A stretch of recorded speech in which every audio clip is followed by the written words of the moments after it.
Hello guys, welcome to my YouTube channel. तो आज मेरी एक थाई क्लाइंट को चाहिए था L00 जैसा कलर, और इनको रिकमेंड किया था मेरी दूसरी थाई क्लाइंट ने कि आप विनोद के पास जाके कलर करायो।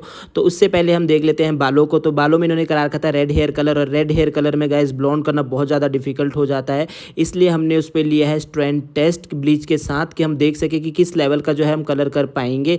और गाइज अगर आप भी रेड हेयर कलर में ब्लॉन्ड कलर करना चाहते हो तो स्ट्रैंड टेस्ट लेकर जरूर देख लीजिए। तो मैंने उनको बताया कि डिजायर्ड शेड के लिए हो सकता है हमको 2 सिटिंग्स की जरूरत पड़े, और अगर L00 जितना लाइट कलर नहीं आया तो लेवल 8 तक का लिफ्ट मैं उनको स्टिल कर पाऊंगा। तो हमने ब्लीचिंग के साथ उसके बाद प्रोसेस स्टार्ट किया। ब्लीचिंग में यूज़ करता हूँ स्कॉचकॉप का, और वो मैंने लिया है 1:3 की रेशो में। और जब मैंने इसको अप्लाई करना स्टार्ट किया तो मैंने रूट्स अराउंड 1 इंच के पास छोड़ा है, क्योंकि अगर आप रूट्स और लेंथ में एक साथ अगर कलर एप्लीकेशन करेंगे तो आपकी रूट्स डैमेज हो सकती है, और रूट्स बहुत ज़्यादा लाइट भी हो सकता है। इसलिए आप पहले हमेशा हमेशा लेंथ में लगा के रखें, और अगर लेंथ पे अच्छे से लिफ्ट हो जाता है तो उसके बाद आप अपने रूट्स पे उसको अप्लाई करना स्टार्ट करिए।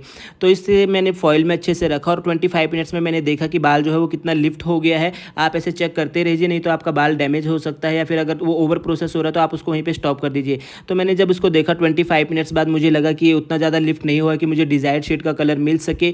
तो इसलिए मैंने इसको वापस फॉइल में डाला और उसके ऊपर टॉवल लगा दिया ताकि ये बाल डैमेज ना हो, क्योंकि मैं इसमें ब्लो ड्रायर से हीट नहीं करता हूँ, या फिर उसको क्लाइमेजोन में नहीं लगा के रखता हूँ जब भी मैं ब्लीच यूज़ करता हूँ। उसके बाद जब मुझे इस लेवल का लिफ्ट मिल गया कि मुझे लगा 8 लेवल तक का कलर मैं उनका दे पाऊंगा, तो मैंने उनके फिर रूट्स पे एप्लीकेशन स्टार्ट किया है ब्लीच के साथ 20 वॉल्यूम के साथ।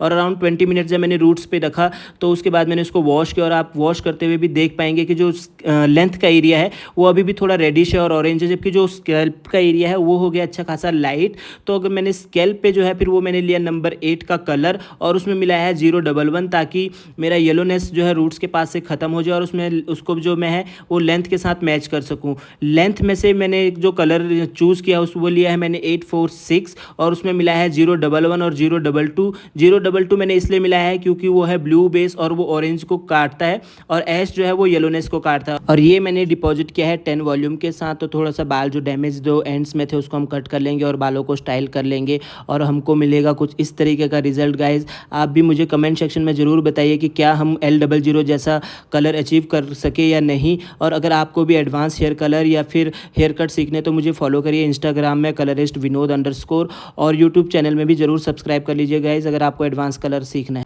थैंक यू गाइज, और कमेंट सेक्शन में ज़रूर बताना कि क्या हम सिमिलर कलर कर पाए।